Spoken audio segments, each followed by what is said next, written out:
स्वागत है आप सभी का बलास्ट कोचिंग क्लासेस में। इस वीडियो में हम लोग परीक्षा बोर्ड से एमसीक्यू पढ़ेंगे और ये 10th हमारे साइंस के एमसीक्यू हैं, जिसमें हम लोग करीब 110 से भी ज़्यादा एमसीक्यू पढ़ेंगे और ये पूरी परीक्षा बोर्ड के होंगे। और ये एमसीक्यू भी हैं और साथ में इनको मैच द कॉलम और वन वर्डों में भी बहुत ज़्यादा पूछा जाता है। और ऐसा हम लोग इसलिए कर रहे हैं क्योंकि इस बार जो 2022 का हमारा पेपर होने वाला है, इसमें हमारे ये 32 मार्क्स के एक मार्क्स के क्वेश्चन आएंगे। ठीक है, तो इनमें बहुत ज़्यादा इंपॉर्टेंट है और बहुत ज़्यादा काम आएंगे। इस वीडियो को आप बार बार देख सकते हो जिससे कि आपको ये सारे याद हो जाएं, क्योंकि हम लोग पढ़ने से ज़्यादा अगर सुनते हैं तो ये हमें सारे याद हो जाते हैं। ठीक है, तो हम लोग स्टार्ट करते हैं। पहला चैप्टर है हमारा रासायनिक अभिक्रिया एवं समीकरण। और पहले ही क्वेश्चन है इसका, शुद्ध जल का पीएच मान कितना होता है? तो शुद्ध जल का पीएच मान होता है हमारा 7। लोहे में जंग लगना एक सामान्य उदाहरण है, तो लोहे में जंग हमारा संक्षारण के कारण लगता है। तीसरा है, वे अभिक्रियाएं जिनमें ऊष्मा मुक्त होती है उन्हें हम क्या कहते हैं? तो ऐसी अभिक्रियाओं को हम कहते हैं ऊष्मा क्षेपी अभिक्रिया। जिन अभिक्रियाओं में ऊष्मा लगती है उन्हें हम कहते हैं ऊष्मा शोषी, और जिनमें से बाहर निकलती है उन्हें हम कहते हैं ऊष्मा क्षेपी। नेक्स्ट क्वेश्चन है चौथा, अभिक्रिया की दर की इकाई क्या है? तो इसकी इकाई होती है मोल प्रति लीटर प्रति सेकंड।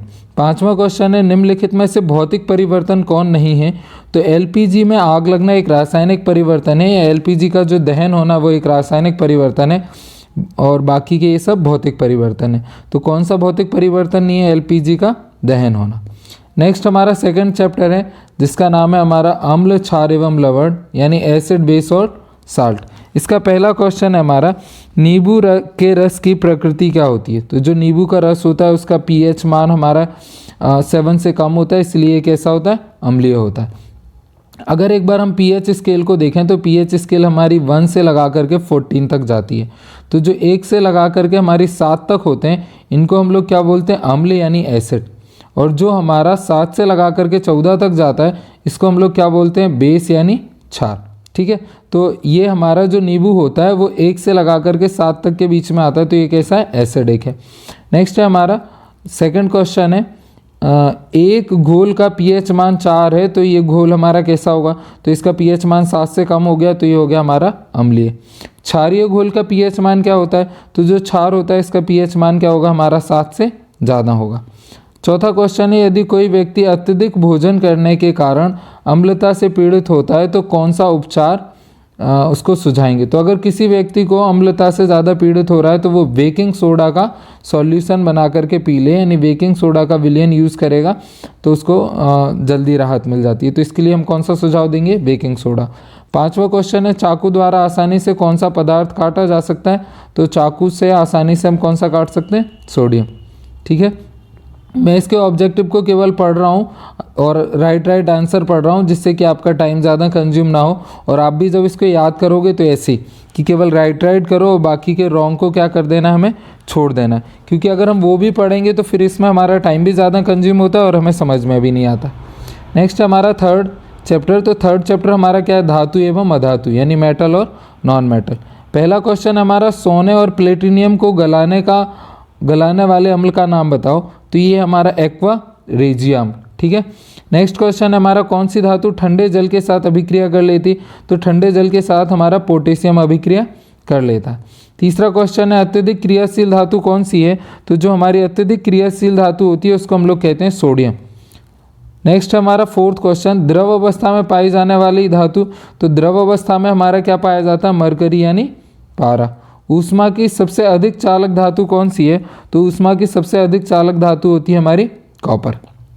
नेक्स्ट अगर हम लोग बात करें तो अगला हमारा जो चैप्टर है वो कौन सा है? तो इसके बाद में हमारा फोर्थ, कार्बन एवं उसके यौगिक। वैसे तो कार्बन एवं उसके यौगिक से एमसीक्यू टाइप का कोई क्वेश्चन आने नहीं वाला है, फिर भी एक बार हम देख लेते क्योंकि ये अगर हमारा अभी काम नहीं आएगा तो बाद में आ जाएगा। पहला हमारा क्वेश्चन है, कार्बन का परमाणु क्रमांक कितना होता है? तो कार्बन का परमाणु क्रमांक होता है 6। हाइड्रोकार्बन का उदाहरण कौन सा है? तो मीथेन भी हमारा हाइड्रोकार्बन का उदाहरण है, एथेन भी है और एथीन भी है। तो इसका मतलब क्या हो गया कि इसके हाइड्रोकार्बन का उदाहरण कौन सा हो जाएगा? ये तीनों हाइड्रोकार्बन के उदाहरण हो गए। तीसरा क्वेश्चन है, एथेन का आणविक सूत्र क्या है? आणविक सूत्र C2H6 है, इनमें से कौन सा है? तो इसके 6 संयोजी बंध ऐसा लिखा हुआ है। तो जो हमारा C2H6 है इसका हम डायग्राम देख लेते हैं। तो C H H, एक और H, फिर कार्बन, ये वाले कार्बन पे भी 3 H लगेंगे। तो इसके हमें बॉन्ड बताने कितने बनेंगे। तो सहसंयोजी बंध कितने, 1 2 3 4 5 6 7। तो टोटल इसके कितने बॉन्ड होंगे, 7। तो एथेन का आणविक सूत्र C2H6 है और इसमें कितने सहसंयोजी बंध बनेंगे, 7 हमारे सहसंयोजी बंध बनेंगे। चौथा क्वेश्चन है, खाना बनाते समय यदि बर्तन की तली बाहर से काली हो जाती है तो इसका क्या मतलब होता है। तो अगर बर्तन की तली काली हो रही है इसका मतलब धुआं ज़्यादा निकल रहा है, इसका मतलब कि ईंधन सही से जल नहीं रहा है। तो ईंधन पूरी तरह जल नहीं रहा है, इस वजह से क्या हो रहा है, बर्तन हमारा काला हो रहा है। और इससे बचने के लिए हमें क्या करना चाहिए, उसमें और ज़्यादा ऑक्सीजन गैस की मात्रा बढ़ा देनी चाहिए। नेक्स्ट हमारा 5वां चैप्टर जो है हमारा तत्वों का आवृत यानी वर्गीकरण। तो इसमें हमारा पहला है, अभी तक लगभग कितने तत्व खोजे जा चुके हैं। तो अभी तक 118 तत्व खोजे जा चुके हैं। अष्टक सिद्धांत किस वैज्ञानिक ने दिया, तो ये अष्टक किसने दिया, न्यूलैंड ने। थर्ड है हमारा मेंडलीफ के वर्गीकरण का आधार क्या था। तो जो मेंडलीफ ने है उसने अपनी पीरियोडिक टेबल परमाणु के द्रव्यमान के आधार पर बांटी थी। फोर्थ क्वेश्चन है, आधुनिक आवर्त सारणी में कितने समूह हैं। तो हम लोग जानते हैं जो हमारी आधुनिक आवर्त सारणी है उसमें जो हमारी ये 36 रेखाएं जाती हैं इनको हम लोग क्या बोलते हैं, आवर्त। और जो ये हमारी ऐसी वर्टिकल लाइन आती हैं या जो हमारी ऊर्ध्वाधर रेखा होती हैं इनको हम बोलते हैं समूह। और आवर्त हमारे आवर्त सारणी में कितने, 7 और समूह हमारे कितने, 18। तो यही क्वेश्चन हमारा पूछा गया है कि इसमें हमारे कितने समूह हैं। तो कितने समूह होंगे, 18। नेक्स्ट है, निम्नलिखित में से कौन सी अक्रिय गैस नहीं है।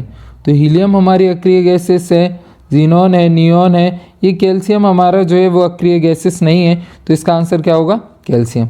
छठवां क्वेश्चन है, आवर्त सारणी में बाएं से दाएं जाने पर प्रवृत्ति के बारे में कौन सा कथन सत्य है।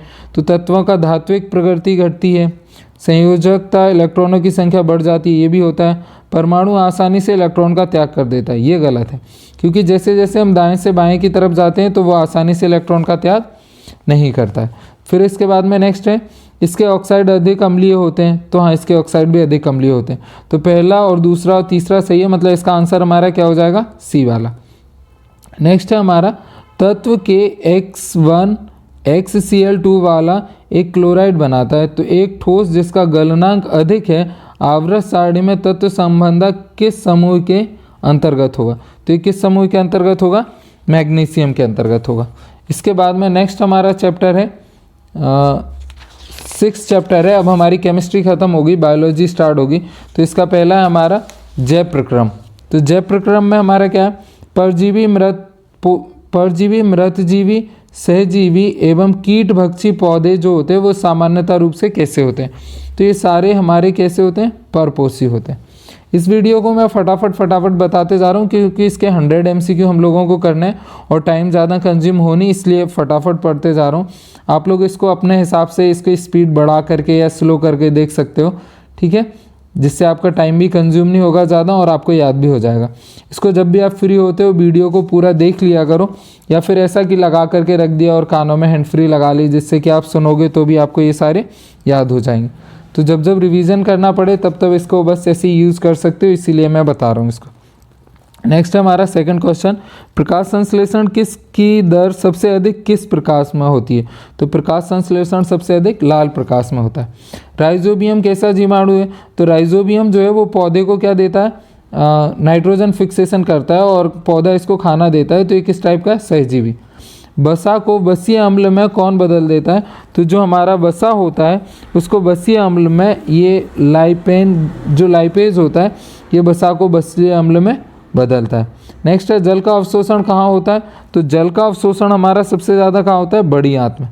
छठवां क्वेश्चन है, सहजीवी का उदाहरण बताइए। तो लाइकेन हमारा कैसा है, सहजीवी का उदाहरण है। सातवां क्वेश्चन है, कीट भक्षी पौधे हैं। तो इनमें से हमारा कीट भक्षी पौधा कौन सा है, यूट्रिकुलेरिया। नेक्स्ट हमारा आठवां क्वेश्चन है, प्रकाश संश्लेषण की क्रिया पौधों के किस भाग में होती है। तो प्रकाश संश्लेषण हमारा पौधों में कहाँ होता है, पत्तियों में, क्योंकि इसी पत्तियों में तो क्लोरोफिल पाया जाता है। तो यहीं पर ये क्या करते हैं, प्रकाश संश्लेषण। 9वां क्वेश्चन है, ऑक्सीश्वसन के दौरान एक अणु ग्लूकोज से ऊर्जा मुक्त कितनी होती है। तो जो हमारा ऑक्सीश्वसन होता है उससे 38 ATP की होती है और जो अनऑक्सीश्वसन होता है उससे 2 ATP की ऊर्जा जनरेट होती है। नेक्स्ट है हमारा 10वां क्वेश्चन, क्रेब्स चक्र किस क्रिया संपन्न होती है? तो जो हमारी क्रेब चक्र है वो हमारी क्रिया कहाँ संपन्न होती है? माइटोकॉन्ड्रिया के अंदर होती है। ठीक है, किसके अंदर? माइटोकॉन्ड्रिया के अंदर संपन्न होती है। नेक्स्ट है हमारा इसका 11वां क्वेश्चन। तो 11वां क्वेश्चन है श्वसन क्रिया होती है, तो श्वसन क्रिया हमारी कैसी होती है? ऑक्सीश्वसन अभिक्रिया होती है। ठीक है, नेक्स्ट है हमारा ग्लाइकोलिसिस की प्रकृति में ग्लूकोज का अणु विघटित होकर के क्या बनाता है? तो जो ग्लूकोज का अणु है वो विघटित होकर के हमारा क्या बना लेता है? पायरुविक एसिड बना लेता है। ठीक है, नेक्स्ट है 13वां क्वेश्चन, अमीबा व पैरामीशियन में श्वसन कैसे होता है? तो इनमें परासरण से होता है, क्योंकि इनमें ये एक कोश के जीव हैं और इनमें ये फेफड़े और गलफड़े वगैरह तो होते नहीं हैं, तो इसलिए इसमें कैसे होता है? परासरण से होता है। 14वां क्वेश्चन है हमारा, ग्रास हॉपर कीट के श्वसन होते हैं, तो जो हमारा ग्रास हॉपर होता है इसके कौन से होते हैं? श्वास नाल द्वारा इसका होता है। फेफड़े स्थित होते हैं, तो फेफड़े हमारे कहाँ पे स्थित होते हैं? तो ये हमारे वक्ष गुहा में स्थित होते हैं। अनोक्सी श्वसन कहाँ होता है? तो जो हमारा अनोक्सी श्वसन है ये हमारा कोशिका द्रव के अंदर परफॉर्म होता है। नेक्स्ट हमारा 17वें नंबर का क्वेश्चन, तो ये हमारा क्या है? पादप में जाइलम उत्तरदायी है, तो पादप में जो हमारा जाइलम होता है वो जल को बहाने का काम करता है और जो फ्लोएम होता है वो फूड को बहाने का काम करता है। तो आप ऐसे याद भी रख सकते हैं, जाइलम जल को और फ्लोएम फूड को बहाता है। 7वां क्वेश्चन है नियंत्रण, 7वां चैप्टर है हमारा नियंत्रण एवं समन्वय। तो इसका जो हमारा पहला क्वेश्चन है वो है अनैच्छिक क्रियाओं को नियंत्रित कौन करता है? तो जो हमारी अनैच्छिक क्रियाएं इनको मेडुला हमारा नियंत्रित करता है, यानी जो मस्तिष्क का भाग होता है मेडुला ऑब्स्ट्रागेटा ये हमारा नियंत्रित करता है। केंद्रीय तंत्र का तंत्र में होता है, तो जो केंद्रीय तंत्र का तंत्र होता है वो हमारा कहाँ पे स्थित होता है? मस्तिष्क में और मेरुरज्जु में। प्रतिवर्ती क्रिया का सामान्यता एवं नियंत्रण करती है, तो जो प्रतिवर्ती हमारी क्रिया है इनको मेरुरज्जु नियंत्रण करती है। मस्तिष्क कितने भागों में बटा हुआ है? तो हमारा इंसान का जो मस्तिष्क होता है वो 3 भागों में बटा हुआ है। नेक्स्ट है इसके बाद में चैप्टर नंबर 8 और वो हमारा क्या है? जीव जनन कैसे करते हैं। तो पहला हमारा क्या है? वृद्धि क्रिया या वृद्धि की क्रमिक अवस्था होती है। तो वृद्धि की क्रमिक अवस्था हमारा कौन से होते हैं? इसका हमारा आंसर है जैसे कोशिका विवर्धन, ये भी वृद्धि की क्रिया है। कोशिका परिपक्वन ये भी है। कोशिका विभाजन है। तो इसका सही आंसर क्या हो जाएगा? उपर्युक्त सभी। नेक्स्ट हमारा नर युग्मक एवं मादा युग्मक के मिलन को हम लोग क्या कहते हैं? तो जो हमारा नर युग्मक होता है और मादा युग्मक होता है जब ये मिलकर के एक नई कोशिका बनाते हैं तो उसे हम निषेचन कहते हैं। अलैंगिक जनन होता है, तो अलैंगिक जनन हमारा कहाँ पे होता है? जो कलिकायन होता है इसमें हमारा क्या होता है? अलैंगिक जनन होता है। नेक्स्ट हमारा पौधे में वर्धी प्रजनन की विधि नहीं है, तो जो हमारा पौधा है उसमें वर्धी प्रजनन की विधि किस में नहीं है? कलम लगाना भी वर्धी प्रजनन की है, ग्राफ्टिंग भी है, लेयरिंग भी है, तो विखंडन इसका हमारा आंसर होगा, क्योंकि विखंडन हमारा क्या है? वर्धी प्रजनन की विधि नहीं है। नेक्स्ट हमारा 5वां, अंडकोश के बिना निषेचन की क्रिया द्वारा नई संतति का निर्माण करता है, और इस विधि को हम लोग क्या कहते हैं? तो इस विधि को हम लोग कहते हैं अनिषेक जनन कहते हैं। नेक्स्ट है हमारा अंडभव का शीर्षक भाग या शीर्ष भाग क्या होता है? तो जो अंडभ होता है उसका शीर्ष भाग हमारा क्या होता है? वर्तिकाग्र होता है। ठीक है, नेक्स्ट है हमारा अनुवांशिकता एवं जैव प्रक्रम, ये इसका 9th चैप्टर है। तो इसका पहला क्वेश्चन क्या है हमारा 9th चैप्टर का? अनुवांशिका के जनक कौन थे? तो जो अनुवांशिका है उनके जो अनुवांशिकी है ये हमको किसने समझाई है? सबसे पहले मेंडल ने, नहीं वो पी प्लांट यानी मटर के पौधे के ऊपर ये सारा करके बताया। एक गुणसूत्र में संरचनाएं पाई जाती हैं, तो जो हमारा एक गुणसूत्र होता है उसमें हमारी कितनी संरचनाएं पाई जाती हैं? 6। अनुवांशिका के अंतर्गत अध्ययन किया जाता है, तो जो हमारी अनुवांशिकता है इसके अंतर्गत क्या अध्ययन करते हैं? माता पिता से जो संतति होगी उसमें जो लक्षण आते हैं वो सारा हम अध्ययन किस में करते हैं? अनुवांशिकी में। चौथा क्वेश्चन है मेंडल ने अपने प्रयोग में किस पौधे का प्रयोग किया? तो ये तो मैंने आपको अभी बताया कि मेंडल ने कौन से का किया? मटर के पौधे का प्रयोग किया। 5वां क्वेश्चन है हमारा मनुष्य की कोशिकाओं में गुणसूत्र कितने पाए जाते हैं? तो जो मनुष्य होते हैं उनकी कोशिकाओं में कितने गुणसूत्र पाए जाते हैं? 23 जोड़े इनके गुणसूत्र पाए जाते हैं। ठीक है, 22 जोड़े होते हैं और एक सेक्स के लिए भी होता है हमारा जो XY होता है, तो टोटल हमारे कितने हो गए? 23। पुरुष का गुणसूत्र लिंग निर्धारण के लिए उत्तरदायी होता है। तो पुरुष में हमारा XY पाया जाता है, महिलाओं में XX पाया जाता है। तो पुरुष का जो Y गुणसूत्र है वो हमारा किसके लिए उत्तरदायी होता है?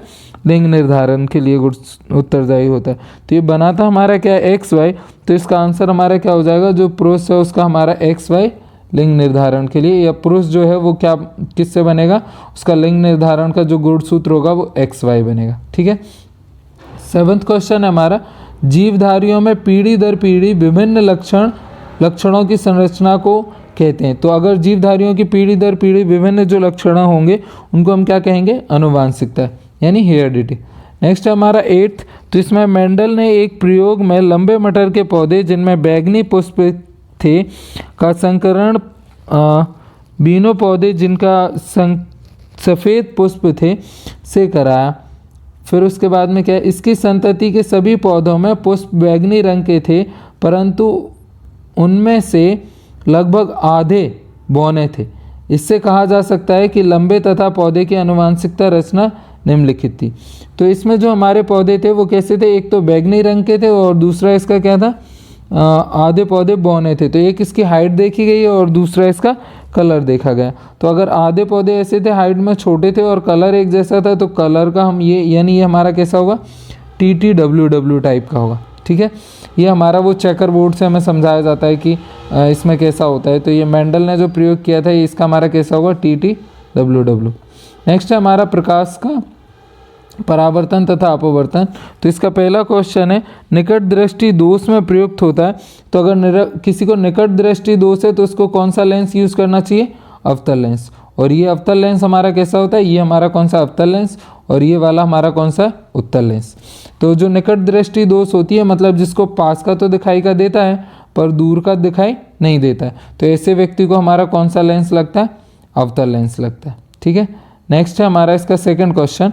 तो सेकंड क्वेश्चन हमारा क्या है? स्वस्थ मनुष्य के लिए स्पष्ट हेतु न्यूनतम दूरी क्या है? तो एक जो हमारा स्वस्थ मनुष्य होता है वो कम से कम कितनी दूरी तक देख सकता है? तो इसका आंसर है 25 सेंटीमीटर। दूर दृष्टि दोष करने के लिए किस लेंस का उपयोग किया जाता है? तो जो दूर दृष्टि दोष होता है उसको हम लोग उत्तल लेंस के करते हैं। और दूर दृष्टि दोष का क्या मतलब है? अगर इसको हम सही से पढ़ेंगे तो दूर दृष्टि मतलब हमें दूर का तो दिखाई दे रहा और बाकी का सब क्या है? दोष है। तो यानी हमें पास का दिखाई नहीं देगा। तो दूर दृष्टि दोष में हमारा कौन सा लेंस यूज़ होता है? उत्तल लेंस यूज़ होता है।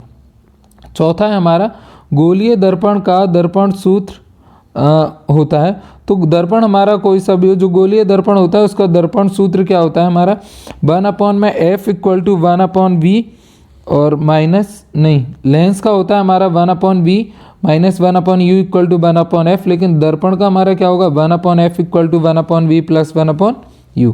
तो इसका आंसर हो जाएगा हमारा 1/f = 1/v + 1/u। पांचवा है हमारा, जब आपतित किरण विरल माध्यम से सघन माध्यम में प्रवेश करती है तो वह अभिलंब से, तो जैसे ये हमारा विरल माध्यम हो गया और ये हमारा विरल माध्यम हो गया, ये हमारा सघन माध्यम होगा। तो जब विरल माध्यम से सघन माध्यम में आएगी तो ये मान लो नॉर्मल है, तो ये नॉर्मल की तरफ थोड़ी सी क्या हो जाएगी? झुक जाएगी। ठीक है। तो ये नॉर्मल के पास आ जाती है। नेक्स्ट क्वेश्चन है हमारा, जब किसी वस्तु को अवतल दर्पण के सम्मुख वक्रता केंद्र पर रखा जाता है तो प्रतिबिंब कहाँ बनता है? तो जब भी हम किसी को वक्रता केंद्र पर रखते हैं तो उसका बिंब भी वक्रता केंद्र पर ही बनता है। सातवां क्वेश्चन है, जब किसी वस्तु को अवतल दर्पण के सम्मुख फोकस पर रखा जाता है तो जैसे ही हम किसी को फोकस पर रखते हैं तो इसका प्रतिबिंब कहाँ बनता है? हमारा अनंत पर बनता है। आठवां क्वेश्चन है, स्ट्रीट लाइट में प्रयुक्त परावर्तक होता है। तो जो स्ट्रीट लाइट होती है इसमें हमारा जो परावर्तन होता है वो किसके कारण यूज़ होता है? उत्तल के कारण हमारा होता है। ठीक है। जो स्ट्रीट लाइट होती है उसमें जो हमारा परावर्तक किसके कारण होता है? उत्तल के कारण होता है। नेक्स्ट हमारा क्या है? 9th वाला है हमारा क्वेश्चन, निम्न में से कौन सा पदार्थ लेंस बनाने के लिए प्रयुक्त नहीं किया जा सकता? तो इनमें से हमारा लेंस बनाने के लिए कौन सा पदार्थ प्रयुक्त नहीं किया जा सकता? जल किया जा सकता है, कांच भी किया जा सकता है, प्लास्टिक के भी आजकल तो आने लगे, मिट्टी का हमारा प्रयुक्त नहीं किया जा सकता। लेंस की क्षमता का SI मात्रक क्या है? तो लेंस की क्षमता का या तो हमारा 1/मीटर होता है या फिर डायोप्टर होता है। तो इसका SI मात्रक हमारा क्या है? डायोप्टर है। अगला क्वेश्चन है हमारा 11वां, मानव नेत्र तथा रंग बिरंगा संसार। तो इसमें हमारा पहला क्वेश्चन क्या है? निकट दृष्टि दोष का निवारण किया जा सकता है। तो ये तो हम पहले ही पढ़ चुके हैं कि निकट दृष्टि दोष का निवारण हम किसके द्वारा कर लेते हैं, अवतल लेंस के लिए। दूर दृष्टि दोष का निवारण हम किसके द्वारा कर लेते, तो ये उत्तल लेंस के द्वारा इसका निवारण कर लेते। नेक्स्ट है थर्ड वाला, जरा दृष्टि दोष से पीड़ित व्यक्ति को प्रयोग करना चाहिए। तो जरा दृष्टि दोष से जो व्यक्ति पीड़ित होता है तो उसे ना तो पास का दिखाई देता है ना ही दूर का, तो उसे क्या करना चाहिए, द्विफोकसीय लेंस का प्रयोग करना चाहिए। नेक्स्ट है हमारा, आकाश नीले रंग का आकाश के नीले रंग का कारण क्या है, तो जो प्रकाश का प्रकीर्णन है वो हमारा किसका कारण है, आकाश का नीले रंग का होना। पांचवा, हमारे तारे क्यों टिमटिमाते हैं, तो वायुमंडलीय अपवर्तन के कारण हमारे तारे टिमटिमाते हैं। छठवां है हमारा, सामान्य दृष्टि के वयस्क के लिए सुस्पष्ट दर्शन की अल्पतम दूरी क्या है, तो 25 सेंटीमीटर की इसकी क्या होती है, अल्पतम दूरी होती है। सातवां क्वेश्चन है हमारा, सूर्यास्त और सूर्यास्त के समय सूर्य लाल दिखाई देता है। तो सूर्यास्त के समय जो हमारा सूर्य होता है वो लाल किसके कारण दिखाई देता है, प्रकीर्णन के कारण। वर्ण विक्षेपण के दौरान सर्वाधिक विचलन हमारा होता है। तो वर्ण विक्षेपण के दौरान सबसे ज़्यादा विचलन किसका होता है, हमारा बैंगनी रंग के कारण। तो इसका आंसर हमारा क्या हो जाएगा, बैंगनी रंग। कभी कभी अधिक आयु के व्यक्ति के नेत्र का लेंस दूधिया तथा धुंधला हो जाता है, इसको हम लोग क्या कहते हैं, तो जब अधिक आयु के व्यक्ति को दिखाई नहीं देता है या उसका लेंस दूधिया हो जाता है तो उसको हम मोतियाबिंद कहते हैं। मानव नेत्र कार्य करता है। तो जो हमारा मानव का नेत्र होता है वो हमारा कैसा काम करता है, तो एक सूक्ष्मदर्शी की भांति काम करता है। ठीक है, चीज़ों को केवल दिखाता है। ठीक है, नेक्स्ट है हमारा चैप्टर, तो अगला चैप्टर 12वां चैप्टर है और वो है हमारा इलेक्ट्रिसिटी यानी विद्युत। तो इसका हमारा जो पहला क्वेश्चन है वो क्या है, विद्युत शक्ति का अंतर्राष्ट्रीय पद्धति में मात्रक क्या है। तो जो विद्युत शक्ति होती है इसको अंतर्राष्ट्रीय पद्धति में यानी इसके एसआई यूनिट में हम लोग क्या बोलते हैं, इसको वॉट। घरेलू विद्युत उपकरण में लगा सुरक्षा फ्यूज उस पदार्थ का बना होना चाहिए जिसका गलनांक हमारा क्या हो, कम हो और प्रतिरोध अधिक हो, ताकि ये पहले फ्यूज हो जाए और हमारे घर की वस्तुएं बच जाएं। तो तीसरा हमारा क्या है, विद्युत का एसआई मात्रक क्या होता है, तो जो विद्युत धारा होता है उसका एसआई मात्रक एम्पियर होता है, पर ये थर्ड क्वेश्चन में हमारा विभव लिखा हुआ है। तो विभव का एसआई मात्रक क्या होता है, वोल्ट होता है। चौथा क्वेश्चन क्या है, धारा मापी यंत्र, तो जो हमारा धारा को नापने का काम करता है वो करता है हमारा अमीटर, और ये अमीटर क्या नापता है, धारा को, और धारा का एसआई मात्रक एम्पियर है। तो पांचवा हमारा क्वेश्चन क्या है, विद्युत धारा का एसआई मात्रक क्या है, तो ये हमने बता ही दिया पहले ही कि एम्पियर है। छठवां, विभवांतर मापन यंत्र क्या है, तो जो हमारा विभवांतर है उसको हमारा कौन मेजर करके देता है, वोल्टोमीटर। सातवां, प्रतिरोध का एसआई मात्रक क्या है, तो प्रतिरोध का एसआई मात्रक ओम होता है, जिसको हम लोग ऐसे भी सिंबलाइज करते हैं। ठीक है, नेक्स्ट है, यदि विभवांतर को वोल्ट तथा धारा को एम्पियर में मापे तो शक्ति का मात्रक होगा, तो फिर ऐसे में हमारा शक्ति का क्या होगा, वोल्ट एम्पियर होगा। ठीक है, नेक्स्ट है हमारा थर्ड चैप्टर, विद्युत धारा के चुंबकीय प्रभाव। तो इसका पहला हमारा क्या है, अन्योन्य प्रेरण के सिद्धांत पर आधारित यंत्र कौन सा है, तो ये कौन सा हमारा धारा मापी है। ठीक है, नेक्स्ट है हमारा 14 चैप्टर, ऊर्जा के स्रोत यानी सोर्स ऑफ एनर्जी। तो इसका पहला क्वेश्चन है हमारा, जीवाश्म ईंधन है, तो जीवाश्म ईंधन हमारा किससे जनरेट होता है, या जीवाश्म ईंधन हमारा कौन सा है, तो ये हमारा कोयला जीवाश्म ईंधन है। नेक्स्ट है हमारा, यह विशिष्ट ताप जिस पर कोई पदार्थ जलता है कहलाता है। तो वो पदार्थ जो हमारा किसी ताप पर जलता है तो उसको हम लोग कहते हैं ज्वलन ताप। क्या कहते हैं, ज्वलन ताप। नेक्स्ट है हमारा अनवीनीकरण स्रोत है। तो अनवीनीकरण का हमारा कौन सा स्रोत है, खनिज और तेल। ये जो खनिज तेल है ये अनवीनीकरण के स्रोत है, मतलब इनको हम वापस से नहीं बना सकते हैं। सौर ऊर्जा हमारा नवीनीकरण होता है, बायोगैस भी होता है, और पवन ऊर्जा ये नवीनीकरण के हैं, और ये हमारा खनिज तेल अनवीनीकरण का। नेक्स्ट है हमारा फोर्थ क्वेश्चन। तो चौथा हमारा क्या है, कोयले के भंजक आश्वन से प्राप्त होते हैं। तो जो कोयले के भंजन होते हैं वो हमारे किससे प्राप्त होते हैं, कोक से भी होता है, कोल गैस से भी होता है, कोल तार से भी होता है, मतलब ये उपर्युक्त सभी से होगा। पांचवा है, 1 ग्राम ईंधन के पूर्ण दहन से किलो जूल में प्राप्त ऊष्मा कहलाती है। तो अगर हम 1 किलोग्राम किसी भी पदार्थ को जलाते हैं तो उससे जो हमारी ऊष्मा निकल करके आती है उसको हम क्या कहते हैं, उसका ऊष्मीय मान यानी कैलोरी मान। एलपीजी गैस में किस यौगिक की गंध होती है? तो जो हमारा एलपीजी होता है उसकी अपनी खुद की तो कोई गंध होती नहीं है, पर ये इसलिए मिलाते हैं क्योंकि अगर घर में लीक हो रहा हो तो हमको पता चल जाए। तो इसमें कौन सा होता है? एथिल मार्केप्टॉन होता है। वैसे तो इसकी अपनी कोई गंध नहीं होती, पर इसमें क्या मिलाते हैं? एथिल मार्केप्टॉन मिलाते हैं। साथ में हमारा 2 हल्के नाभिक द्वारा परस्पर संयुक्त होकर एक भारी नाभिक बनाने की प्रक्रिया को हम क्या कहते हैं? तो इसको हम लोग कहते हैं नाभिकीय संलयन। जब 2 छोटे छोटे मिलकर के एक हमारा बड़ा बना लेते हैं तो इसको हम बोलते हैं नाभिकीय संलयन, और जब एक बड़े से 2 छोटे छोटे बना लेते हैं तो इसको हम क्या बोलते हैं? नाभिकीय विखंडन। नेक्स्ट क्वेश्चन क्या है? बायोगैस का मुख्य अवयव क्या है? तो जो हमारा बायोगैस है वो हमारा उसमें मुख्य अवयव सबसे ज़्यादा जो गैस बनती है वो हमारी कौन सी है? मीथेन, और इसी को हम जलाते हैं। नवा क्या है? जंतु एवं वनस्पति के अवशेषों से बने पदार्थ कहलाते हैं। तो जो हमारे जंतु एवं वनस्पति से पदार्थ बनते हैं या इनके अवशेषों से जो बनते हैं उनको हम लोग क्या कहते हैं? जीवाश्म ईंधन कहते हैं। प्राकृतिक गैस यानी जो सीएनजी है हमारा, इसका प्रमुख अवघटक क्या है? तो सीएनजी का हमारा क्या होता है? मीथेन होता है। ठीक है, उसके बाद में नेक्स्ट क्वेश्चन है हमारा पर्यावरण है। लास्ट चैप्टर, ये शायद 15वां चैप्टर है, इसके बाद में एक और है हमारा। तो ये हमारा कौन सा? अवर एनवायरनमेंट। और इसका पहला हमारा क्वेश्चन क्या है? ओजोन परत को छिद्र करने वाले कारक कौन से हैं? तो ओजोन परत हमारा किसके कारण छिद्र हो रहा है? एरोसोल के कारण। नेक्स्ट है अपघटक के रूप में कार्य करता है। तो जो अपघटक है उसके रूप में हमारे कौन कार्य करते हैं? जीवाणु। ठीक है, नेक्स्ट है क्लोरोफ्लोरोकार्बन का सूत्र क्या है? तो ये जो क्लोरोफ्लोरो होता है हमारा वो CCl2F4 होता है, तो इसको हम बोलते हैं क्लोरोफ्लोरोकार्बन। इसके बाद में नेक्स्ट और लास्ट चैप्टर है हमारा 16, जो कि हमारा प्राकृतिक संसाधनों का संपोषित प्रबंधन। तो इसका पहला हमारा क्या है क्वेश्चन? पेट्रोलियम का निर्माण में मृत जीवी के अतिरिक्त आवश्यक कारक हैं। तो जो हमारे पेट्रोलियम के निर्मित में मृत जीवी के अतिरिक्त ये कौन कौन से हैं? जैसे वायु की अनुपस्थिति भी होती है, उच्च ताप होता है, उच्च दाब होता है, ज़मीन के अंदर ये सारा हो रहा होता है, यानी उपर्युक्त सभी। तो पेट्रोलियम का निर्माण इन सब के साथ जब मृत जीवी होंगे यानी जो सड़े गले पदार्थ होंगे, जब ज़मीन के अंदर उच्च ताप और उच्च दाब पर जमा हो जाएंगे वायु की अनुपस्थिति में, तभी ये पेट्रोलियम का निर्माण करते हैं। दूसरा हमारा पेट्रोलियम भंडारकों में सबसे नीचे कौन सी परत पाई जाती है? तो सबसे नीचे कौन सी पाई जाती है? जल की पाई जाती है। तीसरा इसका क्या है?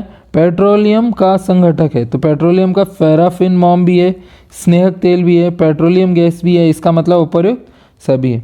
पेट्रोलियम को कहा जाता है, तो पेट्रोलियम को हम लोग और क्या कहते हैं? काला सोना हम लोग किसको कहते हैं? पेट्रोलियम को। ठीक है, जैसे हमारा सोना हमारा किस कलर का होता है? पीले कलर का। तो जो पेट्रोलियम होता है उसको हम क्या बोलते हैं? काला सोना। पांचवा हमारा परिवहन वाहनों में प्रयुक्त होने वाला श्रेष्ठ ईंधन कौन सा है? तो जो परिवहन होते हैं इनमें हम सबसे ज़्यादा यूज़ क्या करते हैं? तो जैसे पेट्रोल भी यूज़ करते हैं, और ये सीसा रहित पेट्रोल भी, सीसा युक्त पेट्रोल भी यूज़ करते हैं, पर ये सब हमारे पॉल्यूशन जनरेट करते हैं। तो इसका आंसर हमारा क्या होगा? CNG। तो परिवहन वाहनों में प्रयुक्त होने वाला श्रेष्ठ ईंधन कौन सा होगा? वैसे तो ये सारे ईंधन है, पर श्रेष्ठ मतलब पॉल्यूशन नहीं जनरेट करेगा, तो वो कौन सा होगा? CNG। छठवां हमारा क्या है? कोलतार से प्रयुक्त होने वाला पदार्थ।